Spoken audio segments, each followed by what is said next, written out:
Hello my dear students, आज हम लोग समझेंगे आरएनए स्प्लाइसिंग की मैकेनिज्म को। तो हमारा जो टॉपिक है unlocking the secrets of RNA splicing mechanism and implication. इससे जो शॉर्ट क्वेश्चन पूछे जा सकते हैं। इस साल के लिए बहुत ही इंपॉर्टेंट टॉपिक है, इसमें शॉर्ट क्वेश्चन पूछे जा सकते हैं। जो शॉर्ट क्वेश्चन पूछेंगे तो आपको कैसे लिखना है देखिए, ठीक है। अगर लॉन्ग क्वेश्चन पूछे जाते हैं कभी कभार तो उसको भी ध्यान में रखना है। तो इंट्रोडक्शन क्या है इनकी आरएनए स्प्लाइसिंग की, हाँ तो वो देखते हैं। तो आरएनए स्प्लाइसिंग क्या है, is a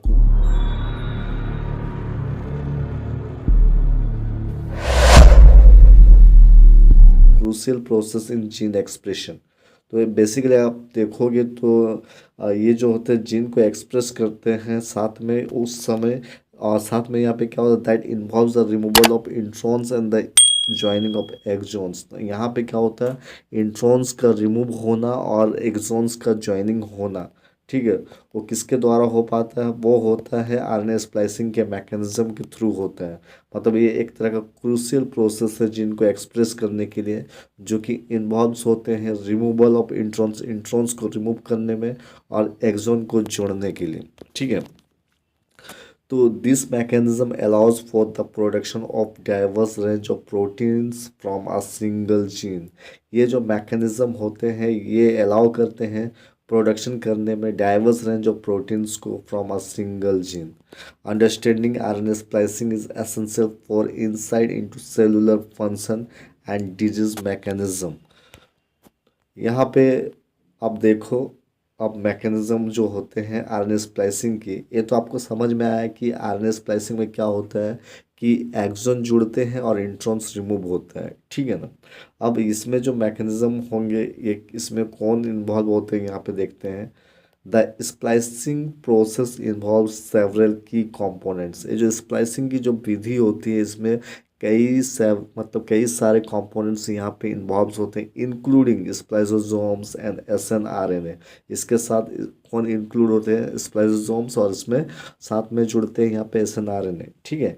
these elements work together to recognise spliced sites. ये जो एलिमेंट्स है ये क्या करेंगे, एक साथ काम करेंगे और स्प्लाइड साइड को क्या करेंगे, रिकॉग्नाइज करते हैं and catalyse the removal of introns. और यही सब मिलकर क्या करेंगे, इंट्रॉन्स को रिमूव करेंगे, ठीक है। Understanding this mechanism is vital for comprehending how genetic information is accurately processed. तो चलिए आप समझते हैं यहाँ पे कि टाइप्स ऑफ आरएनए स्प्लाइसिंग क्या होता है, मतलब कितने तरह का आरएनए स्प्लाइसिंग होते हैं, ठीक है। टाइप्स की बात करूं मैं, there are two main types of RNA splicing. एक की जो नाम है वो है आपकी सिस स्प्लाइसिंग और दूसरा जो होता है trans splicing. Cis splicing is the most common form while trans splicing can join exons from different RNA molecules. Each type plays a unique role in genomic diversity and regulation. तो हम अगर बात कर रहे हैं यहाँ पे टाइप्स ऑफ आरएनए स्प्लाइसिंग, दो तरह का टाइप्स है यहाँ पे। एक होता है सिस स्प्लाइसिंग और एक होता है ट्रांस स्प्लाइसिंग।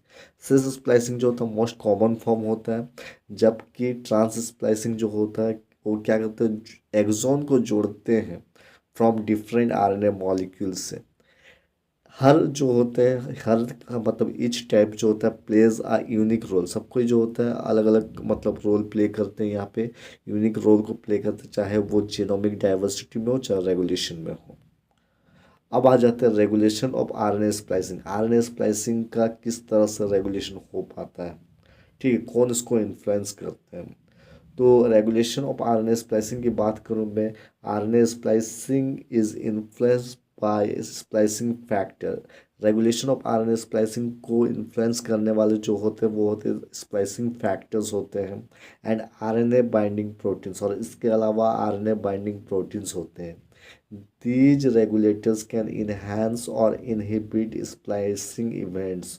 ये जो रेगुलेटर्स होते हैं या तो वो इन्हांस कर सकते हैं या तो स्टॉप कर सकते हैं, मतलब इनहिबिट कर सकते हैं स्प्लाइसिंग का इवेंट्स को। और साथ में क्या कर सकते हैं, सेलुलर को रेस्पॉन्स करने में भी मदद करता है। सेल को रेस्पॉन्स किस तरह से करना है उस पर, मतलब ये जो होते हैं रेगुलेटर का काम है, या तो इन्हांस करेगा या इनहिबिट करेगा स्प्लाइसिंग का इवेंट्स को, या इम्पैक्ट करेगा जिनको एक्सप्रेशन का और साथ में सेलुलर रेस्पॉन्सेस को। Understanding this regulation is crucial for insight into development and disease.